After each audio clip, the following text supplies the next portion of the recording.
Call it to order. Good evening, everyone, and welcome to the City of Oak Hill Commission meeting. We'll now come to order. If you please stand for a moment of silence.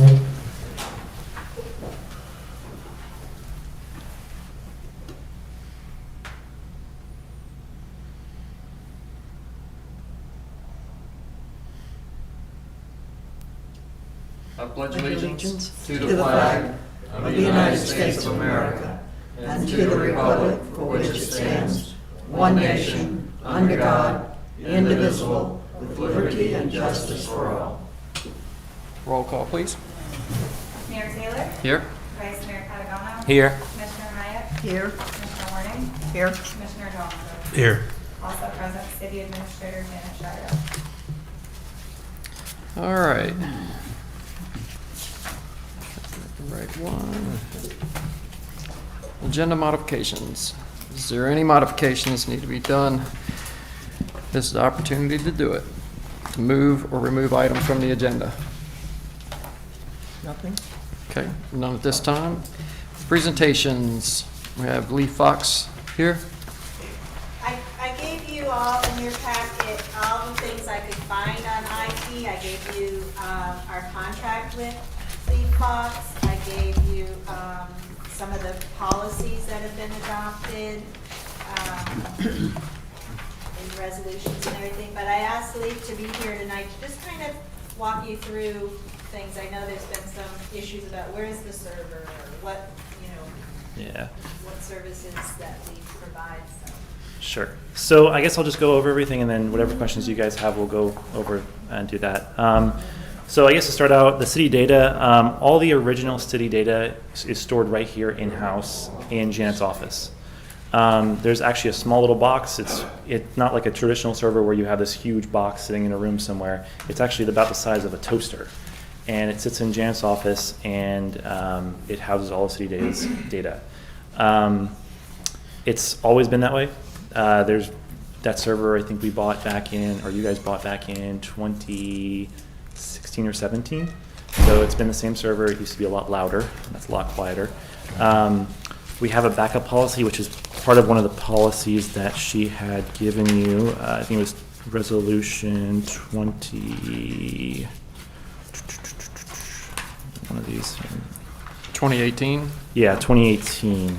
And I worked with Con in order to get, there should be an attachment to that. Yes, the Oak Hill backup plan. So I worked with Con to establish a backup plan. We had no backup in place. So if the building were to burn down, we would have had none of that data. So it does need a little bit of an updating since we last created it, but the schedule is still followed. So as far as there is an on-site backup, there is an off-site backup. The on-site backup, there's a small hard drive that sits on top of the server that it gets backed up onto. So if there's some sort of failure with the server piece itself, we can restore it. And then it is backed up off-site into this cloud service called Azure. Okay, and from Azure we replicate it off of these things called GeoZones. So right now, the backup for the city is encrypted and stored in a data center in Virginia. And then from Virginia, it's also replicated somewhere in the central part of the United States. I think it's Texas, I want to say. But it's all encrypted, so if we want to restore, if something, God forbid, happened in Virginia where there's a huge nuclear explosion, we can somehow, get that data back without having to worry about it. Okay. So I will say that the QuickBooks file, there was a change that was made during the previous administration that I wasn't aware of until after it happened, and that was the QuickBooks accounting software.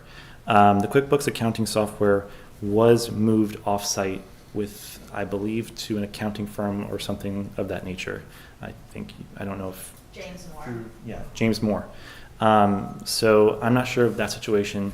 We do have the existing QuickBooks files that were used by the city administrators backed up on the city hard drive currently. So whenever they stopped using it, that's still all backed up. As far as the data that's in QuickBooks now, I have no idea how that's backed up. We didn't establish any type of policy. Like I said, I didn't know about it until after the fact. Are they the only one that has access to our QuickBooks? I have no idea. I have Is no there a way to access. find out? Yes, if you contact them directly or the city administrator contacts them, they can find that out. Okay. And that would be worth noting, like, so we can have it on policy somewhere. It's just recommended, especially with the books. You know, you always Yes. want to have that in multiple Okay. places if you can. I would like to confirm that. Yeah. Go ahead, sorry. Yeah, and Drew Ann Welch has been helping Mhm. with cleaning up the budget issues we had with the coding and everything. So she has access to it here and through, I guess, the cloud.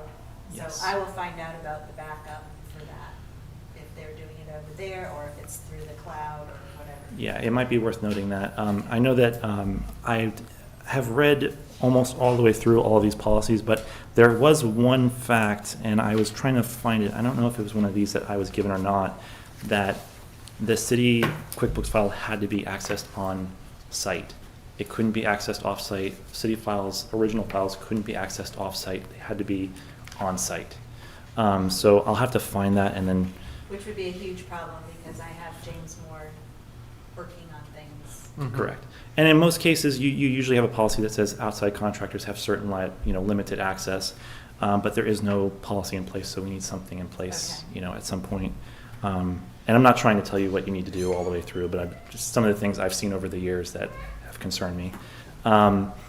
So I guess to move on to the website, so any files that we post onto the website are copies of originals that were on the server. So in most cases, actually in all cases, Janet, someone will email me the file, which is a copy of the original file, and then we'll post it on this thing called SharePoint. So the city pays for this thing called Microsoft Office 365. You all have emails through Office 365. And then there's this service that comes with it called SharePoint. And SharePoint is like a public file server, right? And so the only files we put on there are files that are, well, let me put it this way. All files that the city has are public, right? And do we have the entire website built out to where we can expose every single file on there publicly? Not in a nice way, right? So in order to make it nice, what we do is we have a certain section on the website called agenda packets. And sometimes those agenda packets get up to 100, 200 megabytes. They're very, very large, right? So we make it really nice and neat. We put it in a nice little section of the website. Perfect. Now, what we can do eventually is put the rest of those files online, a copy of them, but we have to make them nice and neat. So that's a little bit of a huge hurdle. But for the most part, it's the SharePoint website. Then people can click on the link on the website, get to these public documents to download them, to view them, like these agenda packets. And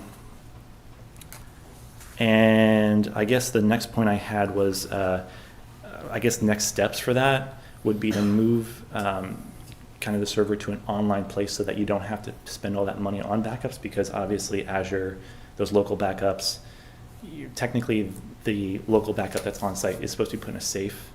If there is a safe on site, I don't know. I don't think that's ever been done, but that is a lot of effort. If we had it off site, it's all automatically backed up. Just as like QuickBooks, I'm sure that they have some sort of, there can't be all these people using QuickBooks online if there isn't something like that already in place, right? So, but we just have to verify it and come up with some sort of solution there, because eventually you don't want a server on site. You eventually just want it to be in the cloud, right? And then control access. Why So, is that? I hate to interrupt. No, no, it's I'm okay. just wondering, you just made a pretty profound statement right there. Sure. Why? to move it to the cloud. Yeah. So you have the cost of the server, you have the cost of the licensing, you have all these costs, and the city's already paying for that licensing. You're already paying for that server in the cloud. You're just not utilizing it. So you're technically looking at it as, you're paying for the power to power the server. You're paying for to maintain that server, whereas this could all be done in the cloud automatically. And it's not protected, from flood or fire or, if something happens to the The server. one we have No, here. Some sort I'm of just calamity. wondering, why, because what he had said, and I was waiting till No, you you're got to good. the end for questions. No, but you're good. About snapshots, right? Correct. Do we have a Yes. policy in place on how often do we take a snapshot and what Yeah, happens so, to it and where does it go? So backups work in different ways. So let's talk about that. So backups, you can take full backups, you can take snapshots, and you could do this thing called delta backups. So full snapshot is you look at every single file on the server and you take a massive picture of it, and then you upload it to the cloud, right? Or you back it up somewhere. For the snapshots, and I'm sorry to use the same term, but snapshots are anything that's used that's differentiated backups. So let's say you changed one file on the server. I'm only going to back up that one file because everything else is the same. Now, when you come to restoring the backup, is it going to be more difficult to restore a full backup or a differentiated backup? It's going to be more difficult to restore the differentiated backup. So, and it's faster to do the full backup. So what we do here is full backups. So every single night, there's a full backup of the server to the local storage. And then every third night, I think it's every third night, it's in this policy because I actually did it right off this policy. Every third night, I believe it is, it uploads to Azure. So it's full backups, easier to restore, and it's more reliable. Because for the Delta backups, when, I think, what is it, Kimberly and Horn? Yeah, I believe they're the auditors, right? No. The auditors reach out to me every single year, and what I do is I show them a verification that every single backup was verified, meaning it was restored and it was verified that certain files existed in there so that we knew that that wasn't a corrupt backup. Does that make sense? Yeah, I think maybe I used the wrong word. So what I'm looking at is like, when I said snapshot. No worries.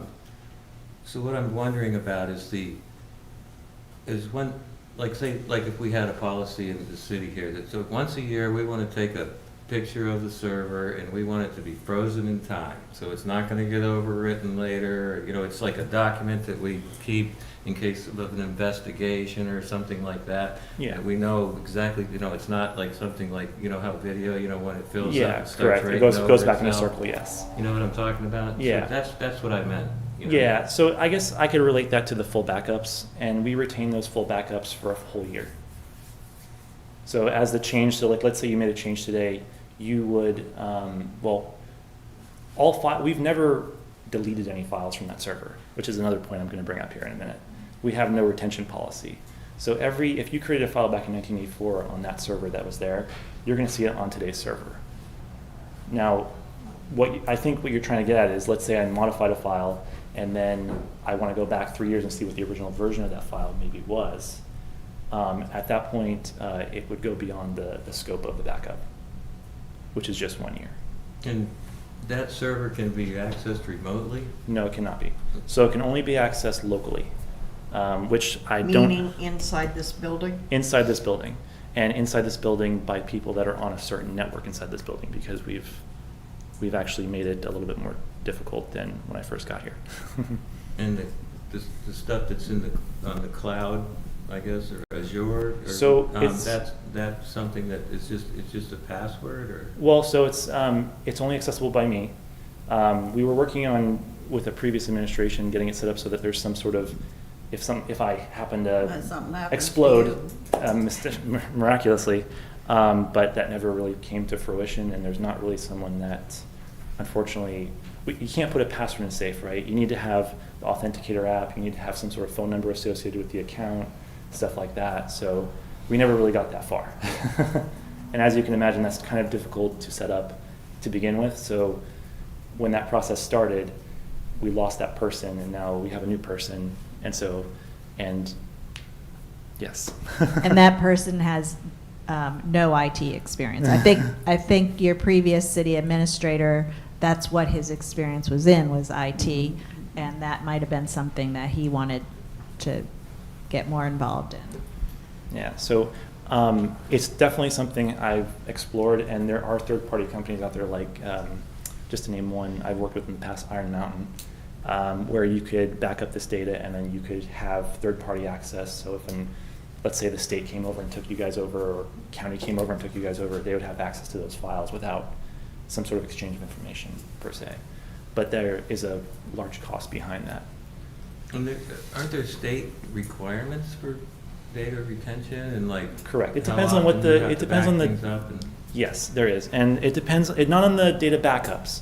It's just on the document retention, right? Yeah, So we're working on that. Megan's going to school to learn what documents we have to keep and for how long, and then working with the state on the destruction of those documents. And as she tells me, it's not just a paper, it's digital documents as well. So we are going to be cleaning house as we have time to devote to that, both with our paper records and with our digital records, as we get educated on what we shouldn't be holding and go through the process the state requires. So there's an entire book. I don't want you guys to feel like it's just going to be someone's going to come in and destroy records. There's forms that have to be filled out that have to be sent into the state of Florida to verify that these are actually records that can be destroyed and need to be destroyed for liability purposes because they are way beyond the retention period,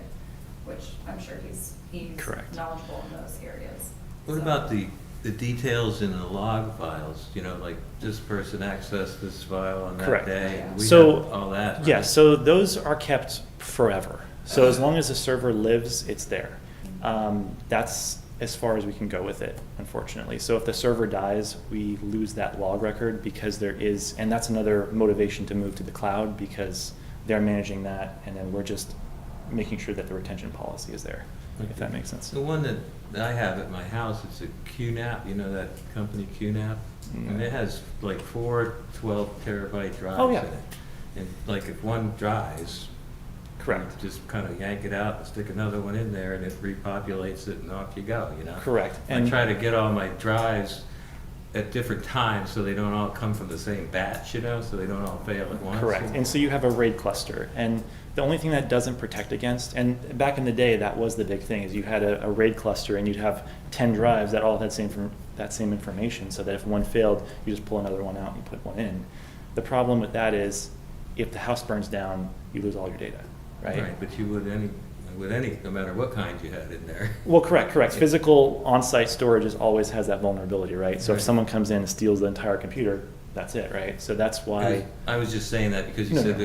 if the server dies, and I'm Yeah. thinking, well, why would the server die if you had a setup like that? Because it's not expensive. I think mine was like $1,000 plus the drives. Yeah, and that was the same about costs that they paid here, because it's just a basic storage drive. It's not doing much more than just, oh, hey, here's a file. And it's not like we're editing videos here, right? We're just, dealing with basic documents.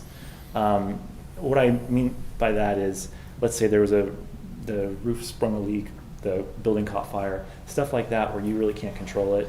That server in there, that'll probably go on there forever until something happens with it. Someone, hits it with a hammer, something like that. Thank you. Yeah, no worries. Sorry, my computer timed out. So I guess on the data front, are there any questions on the data front? Okay. So on the security front, and on the archiving front, let's talk about that really quick. Archiving Global Relay. So you guys use a service called Global Relay, and what that does is it archives all your emails. Right now, that is set to an unlimited retention rate. And another concern with data retention, typically we're around 10 years over across the street over there. So you might want to look into that as well, because again, that becomes a liability. So Global Relay, you guys pay AppRiver for that service. And the reason why you guys pay AppRiver for the Global Relay service, it sounds like, oh, well, why don't we just go right to Global Relay? It's cheaper, believe it or not. And it's what the city originally used almost, I believe it was 6 or 7 years ago, when they used AppRiver for email. So we decided to keep that service because it was cheaper than going direct to Global Relay, because you guys are so small. All right, so to go on to Microsoft, so you guys already told you that you guys use the Office 365. You guys have the E3 plan, which includes a lot of security features on the email side and on the auditing side. It gives you a lot of extra enriched features so that when you guys go on the internet, you guys are secure. It's important to note that there are a lot of features that aren't utilized there, and the reason why is because you guys are mainly dealing with public information, right? And so there's not a reason to, per se, have, let's say, how would I want to say it? the same policies in place that a financial institution would have in place, right? So where you'd have 3 different forms of authentication to get in, meaning you'd have to check your phone, get a call, check your watch, all this stuff to get in. There's no reason for that. There will be a thing that I recommend in about a year called MFA, where you get a text message to log in. That'll be something you guys are probably going to have to do, and you're probably wondering to yourself, why? Why do you have to do this, Leaf? Well, it's because you guys are dealing with public information, but you don't want someone to get into that account to send something to make public information as you, right? So that'll be coming down the pike soon. And I guess the only thing I have for you guys is the city cell phones. I know that those came about a year and a half ago. We have to take a look at archiving those text messages. That is public record. And so are the call logs. We have no way of doing that right now. So we have to take a look at that. And there is no policy, even in the existing IT policy, about cell phone usage, when it should be used, when it shouldn't be used. It shouldn't be used for personal stuff. It should be just used for city stuff. So we have to take a look at that as well. And then also cybersecurity policy. It's coming up, it's a big thing right now. A lot of places are getting hacked, phishing is a big thing, things like that. So I think thinking beyond me, which I'm going to be here for a while, hopefully, there should be something in place that whoever comes in after me says, oh, hey, this is the policies we have to follow. And I always have worked with the city admin in the past to develop those policies so you guys are secure. That's about it on my side. Very helpful. Yep, definitely. And if you guys have any questions, you always have my email. My phone number is, I think most of you guys have my phone number. If not, then you can definitely have it. But yeah. Thank you, Lee. Yeah, of course. Thank you. Yeah, you're welcome. Any questions? Questions? No? All right, thank you, Lee. All right, moving on. Citizens' participation and public input, non-agenda items. Do we have any? All right. Mr. David Lee?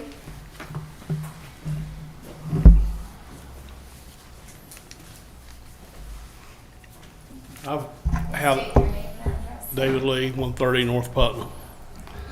I've had one problem for 15 years. She was a commissioner here during the time that I complained to the rest of the idiots that's here that did a lot of good. Nothing. I complained about the sheriff's office, went right over their heads. He didn't care. I had the news down here. It was on TV. And the commissioners up here was like, what? Well, it's just a matter of time. The odds are against what's happening before a major incident happens. There's going to be a school bus crash. There's going to be one of them cops that runs over them nails, gets it in his tires, and he's running down the road at 110, blows the tire. No more cop. Then our great sheriff will decide maybe that he needs to do something. Well, it seems like we've got a new group up here that might be a little more interested. The commissioner here, Mark, he actually went down and picked up nails one day when I told him they was there. I text Travis and tell him when I see him, and he goes down and picks them up. I've asked before, I asked him to keep a log of it. What day they picked them up, what time they picked them up, where they picked them up, how many they picked up. And I guess they did for a little while. They threw that out the door. That's too much work. I just asked them if they had kept the nails that they picked. No, we threw them away. You asked him today? Yeah, I just asked Travis before he Okay. left here a while ago. Okay. It's just a matter of time before something really bad happens. You get people, old men, old women. You get fire trucks and rescue trucks, cops. But the main thing, school buses. Yeah. What are they haul? What is the school bus haul? You got daughters. I don't know if you got youngins or not. Got one.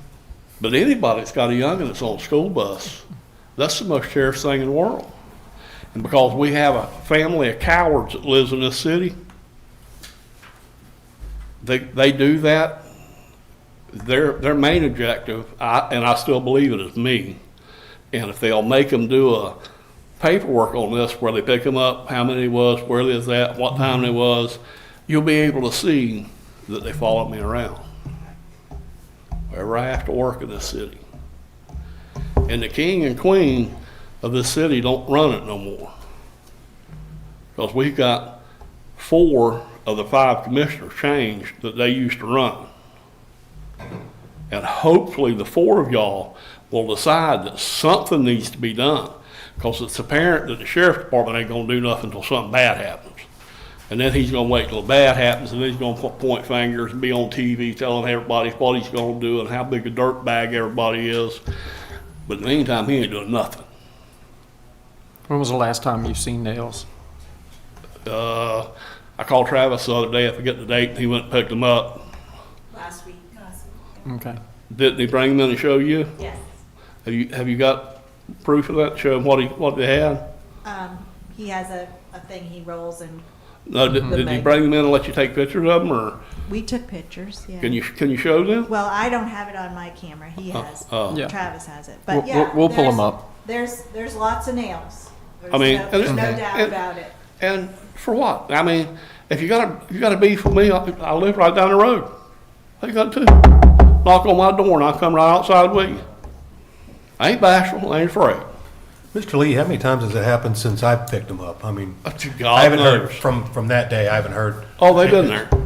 They've been there. It's been And multiple that's why I'm times. asking. Get them to get a spreadsheet.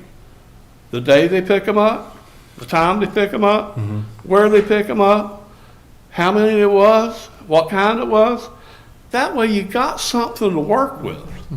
The last bunch of commissioners I asked about that, oh yeah, we're doing it. Well, I just asked Travis, he said, no, we ain't done that in a long time. When he walked out of here a while ago.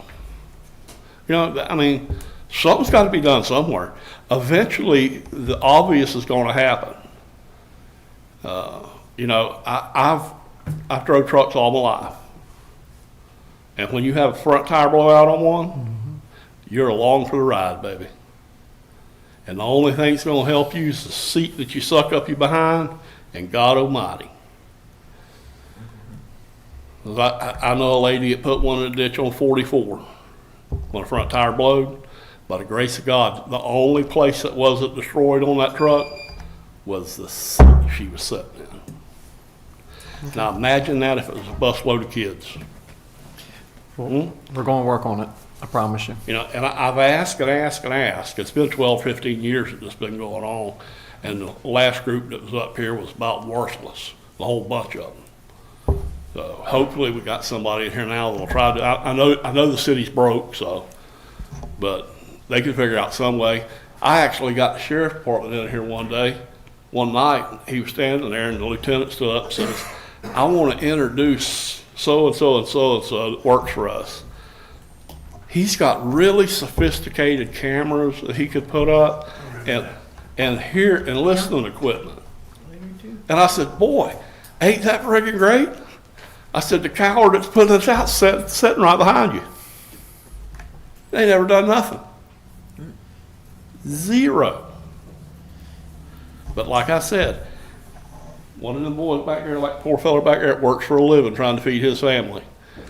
If he has a blowout and kills himself, then you're gonna have Mr. Chitwood over here being the big camera clown that he is, telling everybody how big a dirt bags they are, which is a little bit too late when the problem's been there for 12, 15 years. All right. So, I want to see what can be done. I fought with this for a long time. And, one camera is all it takes. One camera. You get one camera and a picture of them, and if I can get a hold of that picture, I'll buy a billboard and put right out here in front of City Hall with their picture on it, what they did. So the whole city gets to see who the cowards of the city are. All right. Thank you, Thanks, Mr. y'all. Lee. Appreciate your help. Thank you. This has gone on for a long time. Mm-hmm. It's definitely I've gonna gotten stop. a flat tire from them myself. I'll share the photo with you guys. Just want to see it. The Oh. pull up. Do we have any other speakers? Okay. Consent agenda, minutes from January 27th, commission meeting.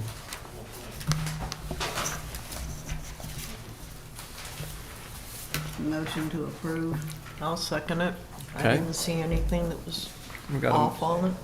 got a motion to approve the minutes, and we got a second. Mayor Taylor? Yes. Vice Mayor Patagona? Yes. Commissioner Hyde? Yes. Commissioner Warning? Yes. Commissioner Dollinger? Yes.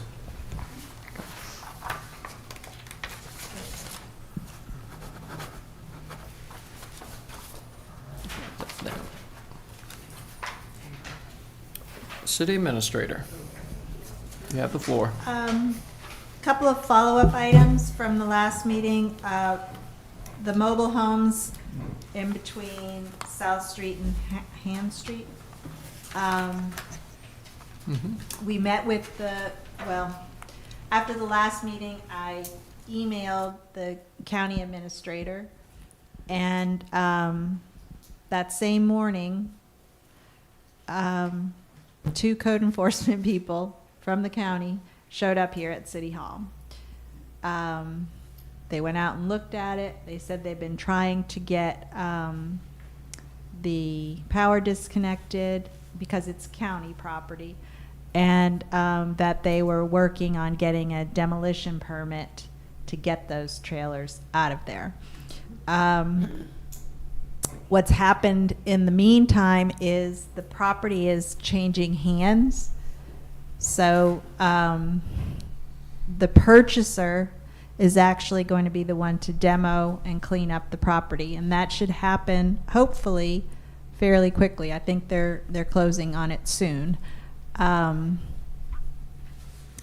then the power disconnect has already been handled, and the demo permit is already ready to be issued. So I think we'll see movement on that pretty quickly as far as the cleanup of all those trailers. And then the Sanford Avenue vacation, city attorney has determined that when that road vacation was done, it was not done properly. So we are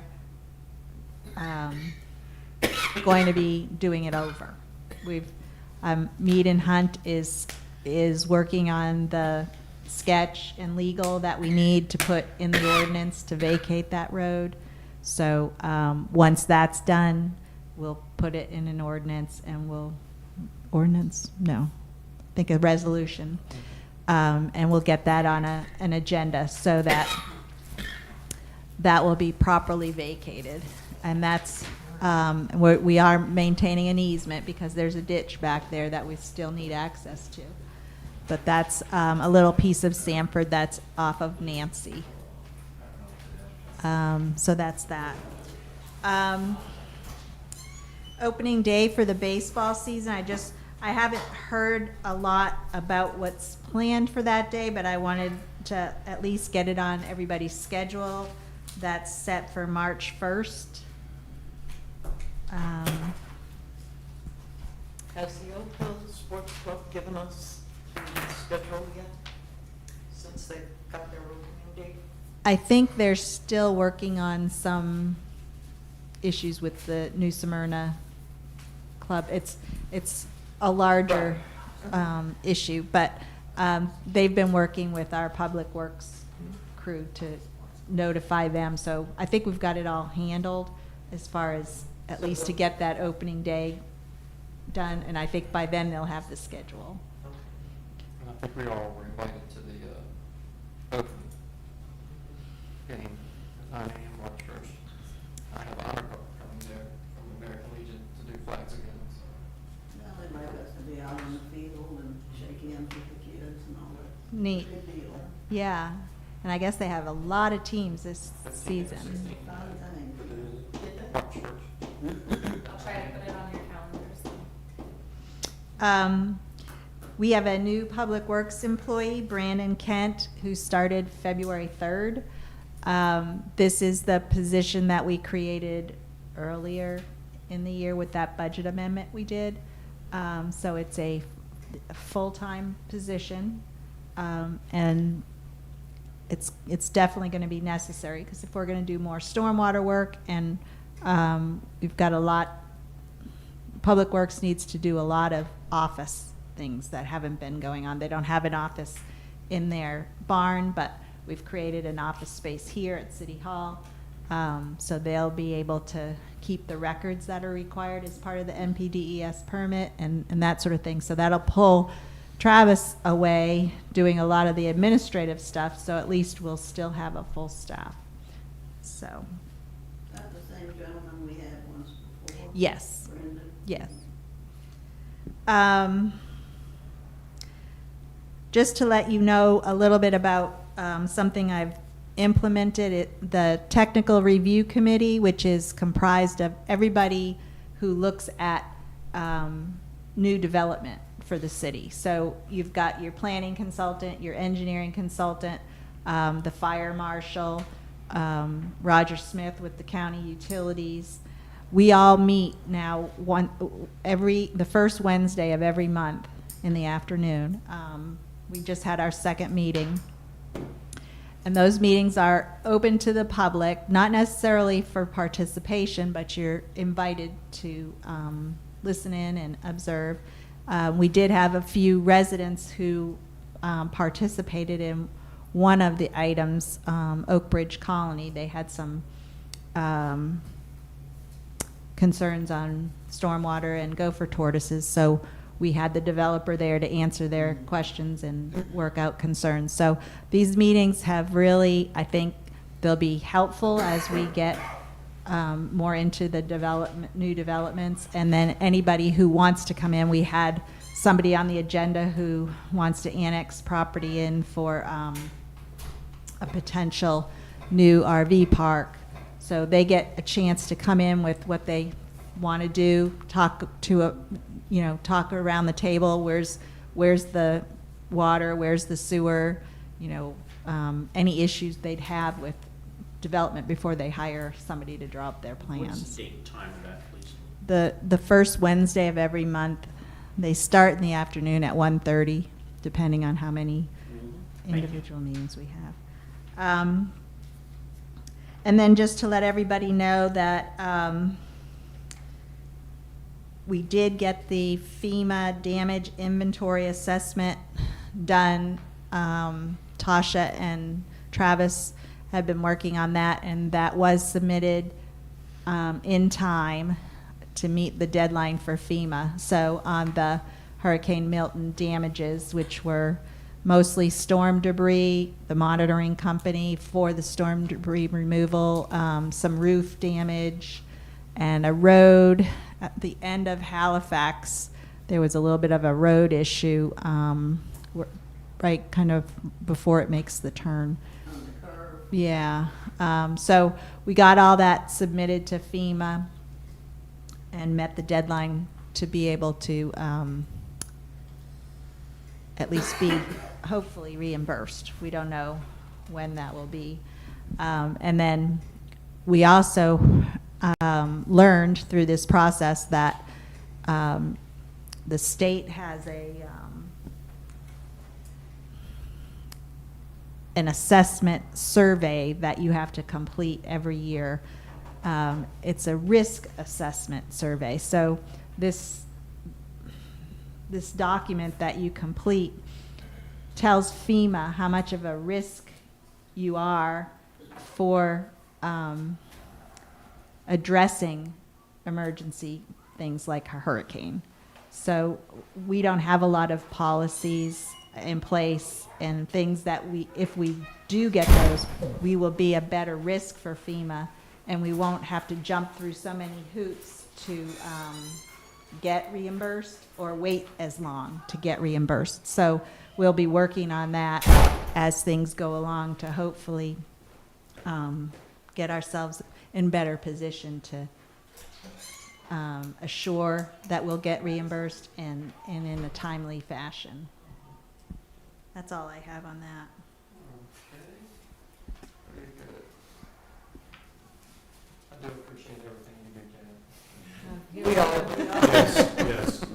You do an awesome job. Thank you Three very much. applause. All right, old business. I didn't put it in everybody's packet, but I did make it electronically available. This is the contract with TD Bank for our new banking services agreement. The city attorney did review it and approved it, so asking you tonight to approve that so that we can work with TD on the changeover, which I'm not looking forward to. I'm looking forward to having TD on board. I think it's going to be a great relationship. I'm not quite sure how that transition's going to go, but as soon as we get this agreement signed, then we can meet with them on scheduling that all out. Well, they have much more experience working with government Yeah. cities, so. They came and clean. They came down with the data, their Dave. Denise was out there fighting with Dave. Let's see. All right, so we got business, do we need to read? So what I need is I need a motion and a second, and I need you to all approve this cash management master agreement with TD Bank. Okay. I'll make a motion that we approve the TD Cash Master Management Agreement. I'll second that. All right, motion and a second. Any further discussion from the committee? None? Anything from the citizens? None? All right. The citizen? Yes. Yes. Vice Mayor Catagano, Yes. Commissioner Hyatt, Yes. Commissioner Warning, Yes. Commissioner Dodd. Yes. Yes. Motion passes. Very good. Moving on. New business. Resolution number 2025-02.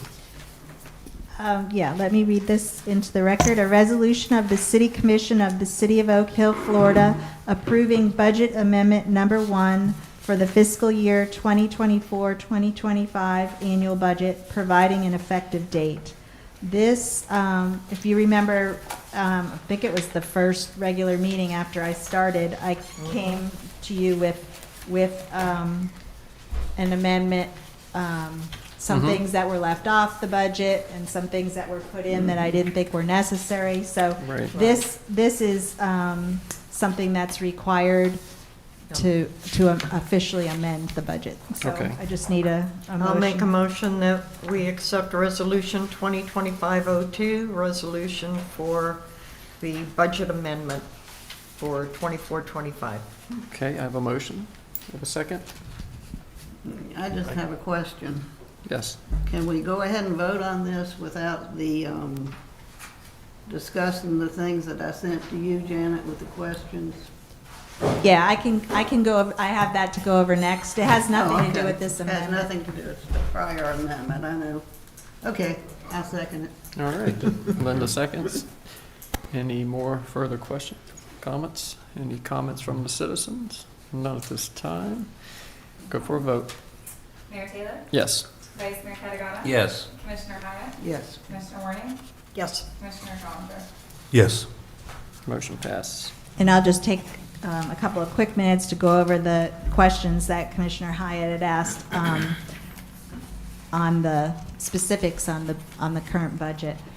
There's $162,000 under salaries for executive. That was increased because there's some overlap between my pay and my predecessor's pay, and he did get a severance package. So that 162 is the change for that. So we've both been getting paid for the past 2 months, and he's still, I think, got about another month left on his severance package. Okay. And then she asked about the salaries that are in the roads and streets, wanting to know if the $178,000 means that the 3 employees are each making $59,000. And no, that's not the case. There's actually 4 employees now. One started February 3rd, so it includes his salary and the other 3 employees that were already budgeted for. So that 178 is for the 4 employees for the balance of the year through September 30th. There was also a question on uncategorized expenses. We had $9,000. That's part of the issue. We had some issues internally with coding problems, like when a bill comes in, you have to figure out which line item in the budget that goes against. And there was $9,000 that hadn't been coded yet. That number, like I said, Drew Ann's been really working hard on that. That number is now down to $743 that we haven't coded yet. So Wow. we've improved that quite a bit. And then there was a question about the highway maintenance, why it wasn't increased by $100,000. And I have no idea because I wasn't here during the budget to know if it was increased over prior years. Gibson might know that. We'll look to you two. Yeah. You two were on the former Yeah. board. And I don't remember it. It was been prior to, I mean, it wasn't last year or This the was year the mowing before. thing? Is that what you're talking about, the mowing? The mowing. I got you. But remember, it was like 48,000. 40-something and thousand, right. And now it went up to 100, Oh, wow. I think. No? No. The question is, wasn't it supposed to be increased by 100,000? I don't know if that was supposed to I be don't done. recall that. Do you remember exactly what that was, Linda? No. Was he talking about the money that the state pays Pays to for us. do the Right, medians right, and all right, that? Right. Maybe that's what's being questioned. Mhm. Yeah, I don't have an answer to that because I wasn't here when the budget was done. I don't know who negotiated what, but I do know what's in the budget is what was in the budget Mhm. when I took That over. was the 48,000, okay. I know they asked for an increase, but I don't know what happened or when. Mhm. We asked for the Well, increase. maybe in our spare time, we can look into it. Yeah. That's all I have. That was all in there, yeah. Great questions, Linda. Came from a citizen, actually. Oh, gotcha. Well, that's good. All right. Nice they're checking on us. I know, right?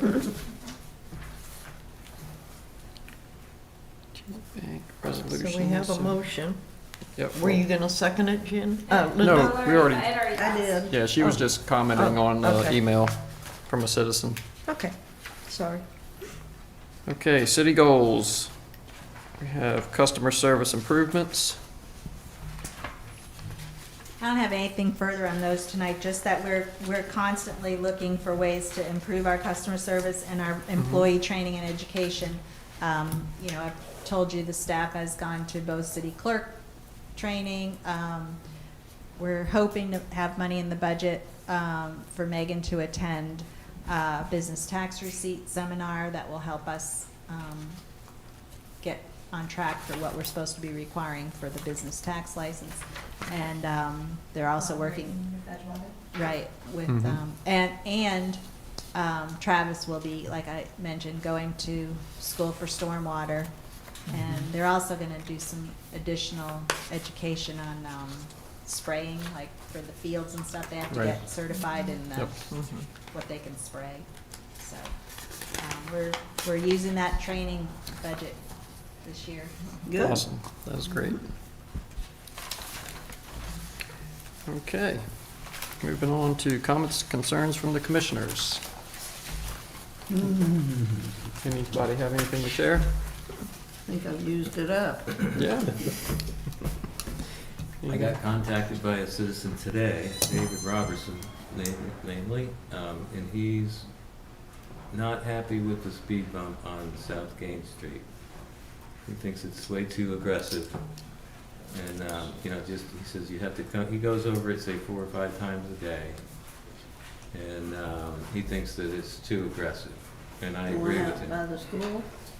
It's on South. On South Gaines. Yeah. If you were to come around from the school instead of going to US 1, you would hang on left, come off the school and come back down Gaines. But I would, Yeah, I would I know say, where it is. Oh, okay. No, I'm I confused. drive around every now and then. I would say that, I don't think it's just that speed bump, I think every one of those Every speed one of bumps them are is too bad. aggressive. And it's bordering on being a driving hazard. Mm-hmm. And, you know, I told him I would bring it up at the commissioner's non-agenda items, and so I am. And Mm-hmm. I agree with him that you have to come to a full stop to go over those bumps without damaging So your who put vehicle. those in? Did we put those in? Yeah. Yes, So. the former um, commission voted to put them in. So again, it's a budget issue. I don't know if you want to look at, we could get some costs on, would you want them removed or? I don't think So it's much I- to remove them. Yeah, it's not expensive to remove.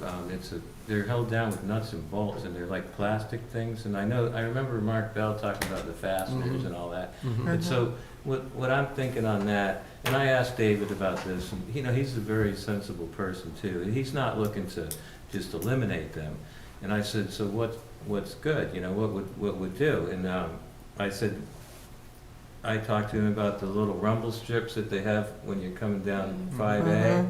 You know, right when you come up to Route 1 and Scottsmore exit off of 95, you know how it goes brrr, brrr, when you go over them? I said, do you like that? Do you like the speed bumps that they have at River Breeze Park? You know, there's a bunch of small ones in a row like that, because the rumble strips on the Scottsmore are actually dug into the Yeah, they cut concrete. grooves in. Mhm. And I said, what about, you know, with a standard speed bump that's made from asphalt, it's like just a regular hump, rather, because that's quite a thing, you know, you've drawn them, haven't you?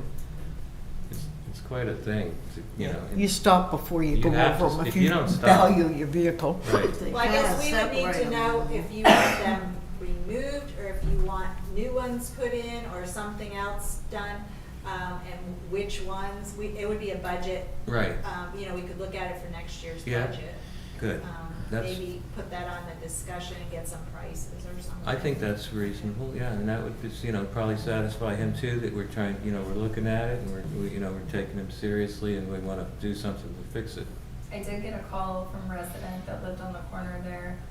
Mr. Spicer lives across from the church on Halifax, but right across the road, 2 doors down from there, a gentleman lives there with his kids, and he had called because he said there's a lot of traffic, but there's no speed bumps, I think, in front of his house, and there's a lot of speeding, and he has little kids. So he wants a speed bump. I think he does want a speed bump on Halifax, not on Right, Gaines. a speed bump, but Well, not. there's one three of of them, that weren't there, nature. Linda? There's 3 on Halifax. Right. Yeah. Yeah. Those are just crazy. They're I mean, about I've never seen $1,800 anything like that. apiece, Yeah, I aren't think they? it cost 3,000 apiece, that's what I remember Mark Bell saying, yeah. So we have a mix They of had people one at want them the- and people that don't want them. We had one at the intersection of We need Lagoon 'em. and Palm Need Avenue. Need something. And Yeah. that one was removed because they needed it to put somewhere else. I think it was the one that ended up on Lagoon, if I'm not mistaken, isn't that right? Yeah. It's right in front of Mhm. Kathy's house. Joe, when it comes down to speed bumps, there's different speed bumps. I had to put them in the yacht club. So like we have a slow speed bump, it's real sharp. You kinda have like to come what up the- and state your name and address. I figured that's where it was gonna go. Keep him in line. Austin Jones, 145 Westbrook Circle. When it comes down to speed bumps, there's different speed bumps. So like we have one coming in our entrance that's very gradual. It's like a 3-piece speed bump. And I mean, you can go over it probably 30 comfortably. And then we have some in the back that's right by a stop sign that, like you said, it'll take the front bumper off your car if you go over it at 10. So if you want to look into that, maybe just buy a gradual one for your problem area, then relocate the other one. But Did you install those? mm-hmm. So when you do one out of asphalt, is there? No, these are rubber. I got you. Yep, they're rubber. Held it down They, with yep, fasteners? fasten into the ground and the asphalt, concrete, whatever. Is it more expensive than, say, like just making an asphalt speed bump? We paid about $1,000, I got you. but they come in pieces, so that way, you know, let's say a truck breaks one, you can just replace like the front edge of it.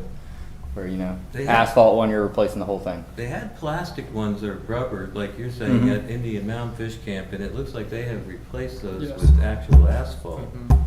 I don't know Don't know. It would I've had take- mine like I'm sure 3 Neil would years, have taken the 2 years, cheapest 3 years, route. and they've lasted pretty good. I got you. So, all right. Thank you.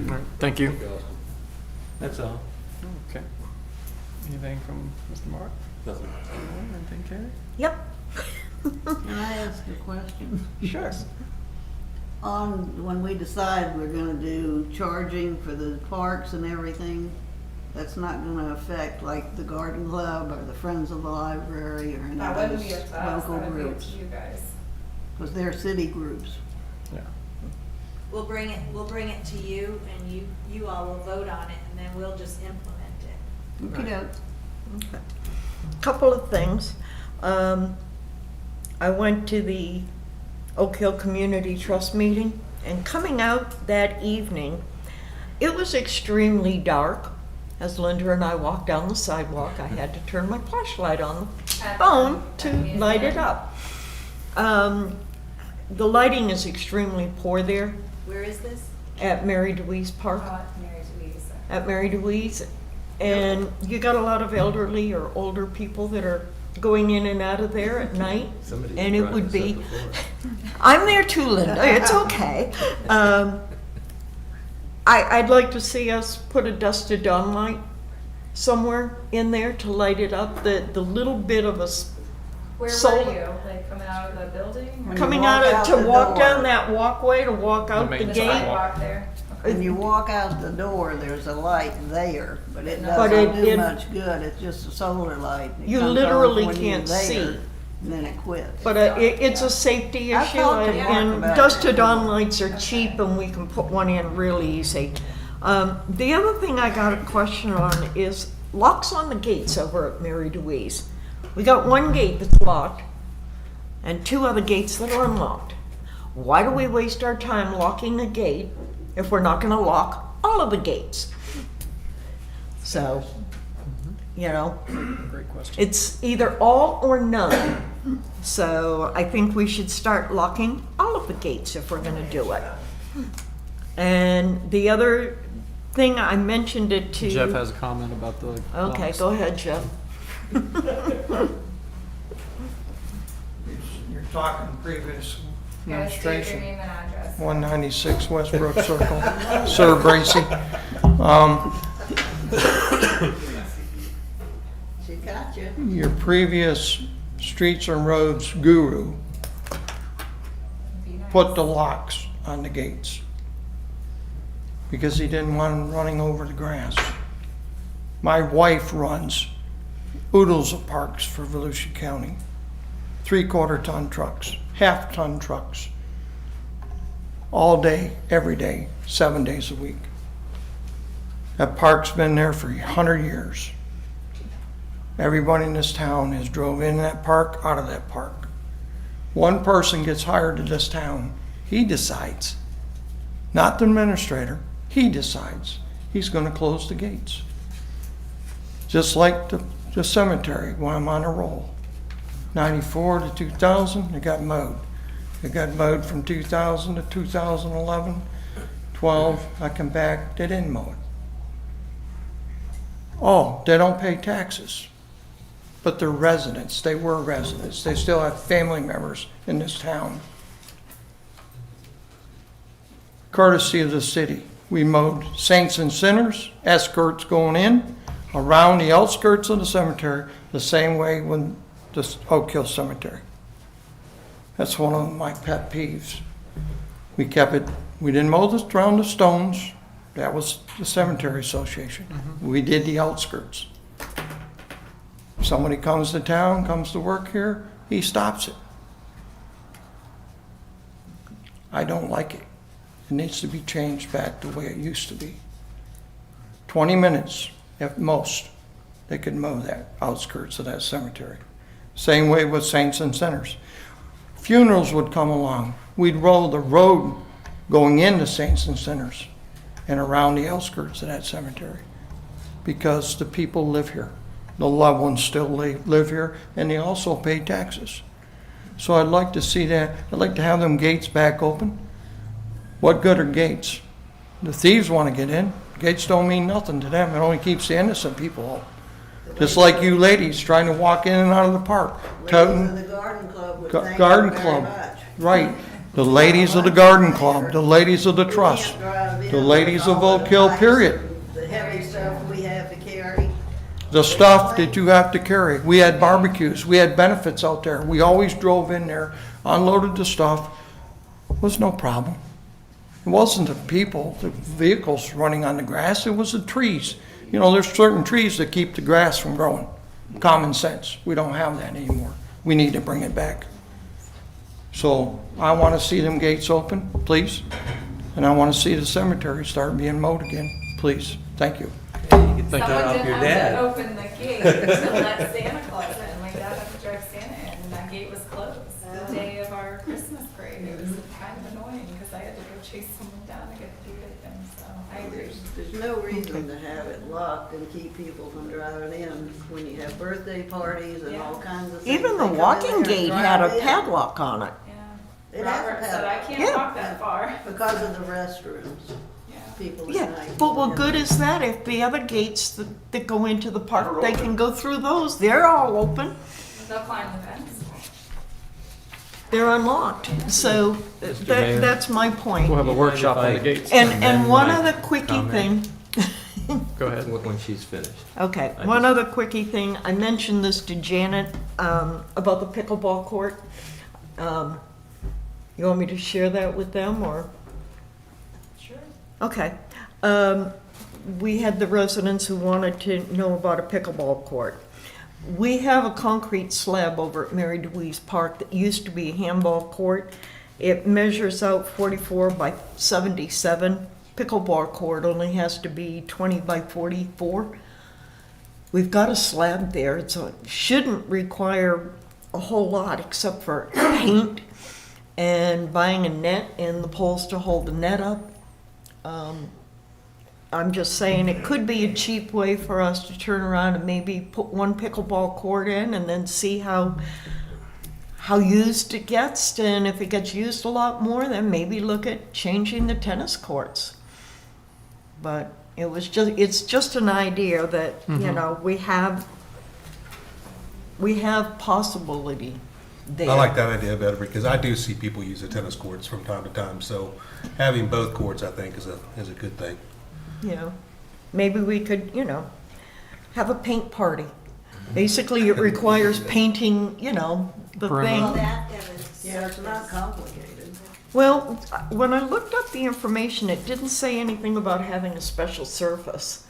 So, I'm sure you they know, use some sort of if non-skid, there's- Yeah, a non-skid, I non-slip just remember surface. the proposals that we had a couple of years ago, right after I had started as a commissioner, and they were astronomical. Yeah. But yeah. I I don't mean, know if what we it had was. to buy some sort of a rubber coating for it, yeah, it's that like would be ridiculous. But $65,000 per court if or it comes something. down to, just If we a could do it matter with of just paint. painting the court like you do the tennis court. I don't know, if we have the money, Janet, Well, the Parks Department has a $20,000 budget, so, I Well, mean, if no, we're they only don't. talking Janet's like, no. $20,000 for, in parts, yes, 572, 460 for, for parks For and what? recs is a $20,000, what's the line item?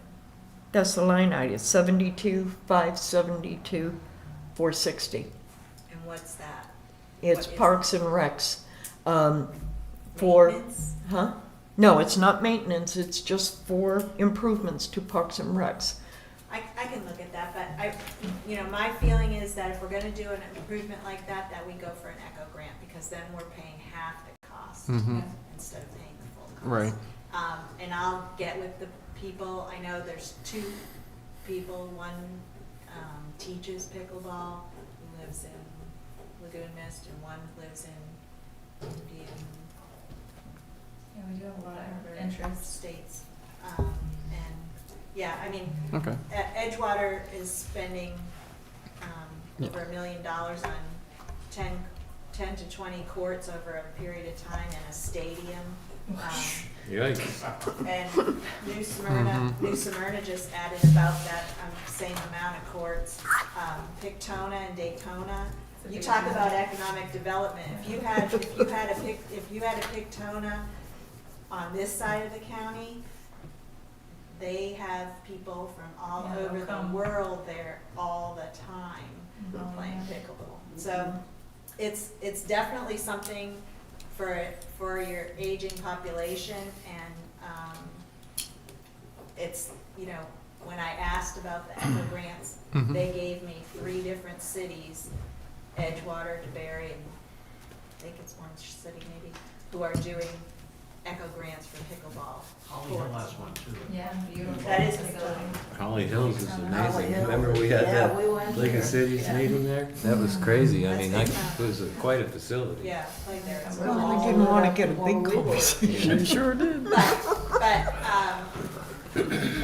I'll get with those residents, and maybe they can do some legwork and find out. Sounds good. Okay. Anything else? Or? Here, 196 Westbrook Circle, Jeff Bracy. Quick resolution or by consensus? It's very simple. You guys make a motion, get a second, roll call it, directive to the city manager to open up the gates and do the mowing of the cemeteries. Yep. I think that came in loud and clear. I've got it written down to get with Travis. Yep. Thank you. Thank you. You know, I just wanted to let everybody know that Charlie Dean's back in the hospital, and Oh, so no. keep him in your prayers. And We need him around. yeah, I just wanted to. I forgot to say that when Thanks, I Joe. It was my time. Oh, were you gonna do that? You beat me to Sorry. it. That's all right. Love Charlie, send him our best. Yeah. Right. Well, That's it. everything that Joe just said, and and I guess that's it. I'll make a All right. motion, we adjourn? All right. Second. All right. Have a good night. It took 15 minutes of that. We could have been outside. Sorry about that. Miracles